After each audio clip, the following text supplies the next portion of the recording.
আজ মায়ের সঙ্গে বসে বসে গল্প করতে করতে মা বলে, বিটিনি দেখ ফ্রিজে একটা তরমুজ রাখা আছে, যা গিয়ে রাজা করে খেয়ে নে, কেননা আজ প্রায় 3 দিন হয়ে গেল, না খেলে তরমুজটা নষ্ট হয়ে যাবে। তাই মায়ের মুখে এই কথাটা শুনে আমি ছুটতে চলে যাই ফ্রিজ থেকে তরমুজটা আনতে। আমি তো আগে তরমুজ খাওয়া একদমই পছন্দ করতাম না, কিন্তু এই যে আমাদের ঘরে এই বাগালটা আমাকে একটু খা বলে বলে তরমুজ খাওয়াই অভ্যাস করে দিয়েছে। আর তার পাশাপাশি ভাই আমাকে এটাও বলেছে, বুনি দেখবি এরকম করে করে তোকে একদিন আমি শিওর বিরিয়ানি খাওয়া ধরিয়ে দেবো।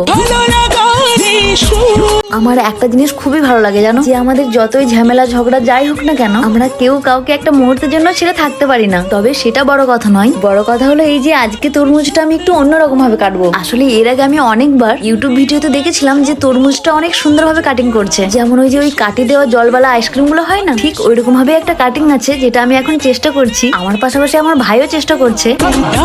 যদিও আমার কেন জানি না মনে হচ্ছে এই যে এত ধৈর্য ধরে এরকম আইসক্রিম কাটিং করার থেকে ওই নর্মাল ভাবেই তো কেটে নেওয়া ভালো, তাই না? হ্যাঁ, দুটো কাটিং এর মধ্যে পার্থক্য অবশ্য আছে, কিন্তু আমার জানি না কেমন জানি কুটকাম লাগছিল, তাই আমি থাকতে না পেরে ভাবলাম না আমি বটি করেই কেটে নিই, কেননা সেই তো ওটাকে খাবো, তাহলে অত ডিজাইন করে কি লাভ।